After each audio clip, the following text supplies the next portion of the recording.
Kemarin arahan Bapak Presiden ini buat Kapolres Kajari, kadang-kadang juga penegak hukum mencari-cari masalah. Izin-izin yang sifatnya administratif dipanggil, ditakut-takuti. Saya minta, saya berbicara di sini sebagai bagian dari pemerintah pusat, dan pastikan nanti dalam waktu dekat Presiden akan memanggil saudara-saudara.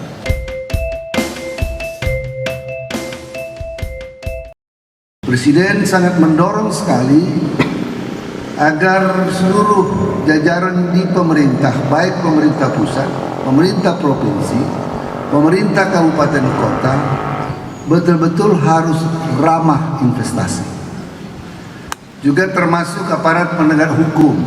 Dalam waktu dekat Presiden akan mengundang seluruh Kapolres, seluruh Kajari, seluruh Kajati, seluruh Kapolda, seluruh gubernur dan bupati wali kota, dalam rangka mendorong bagaimana supaya investasi ini bisa berinvestasi dalam berbagai bidang agar bisa betul-betul kita mudahkan perizinannya.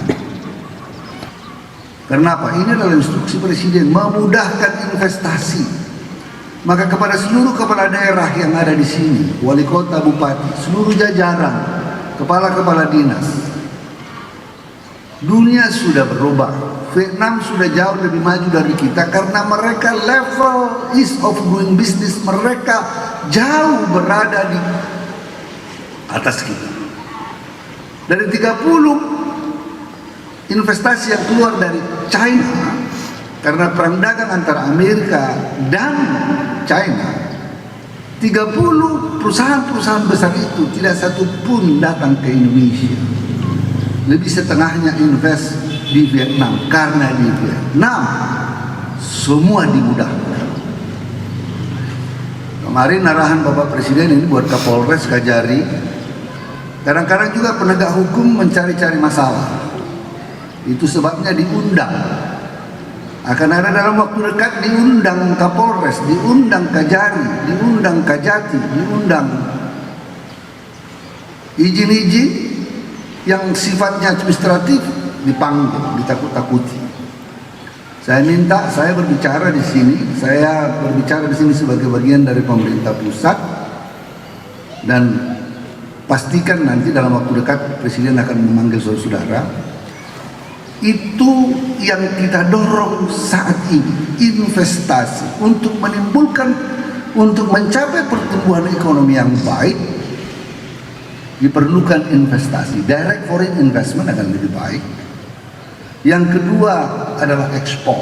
Bagaimana kita meningkatkan ekspor kita.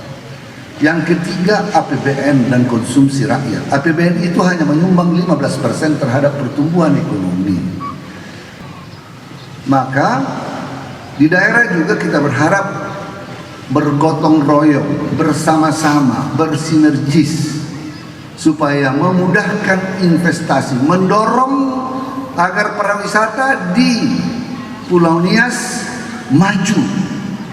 Bagaimana supaya hotel izinnya hanya dalam 3 hari keluar, jangan dipersulit.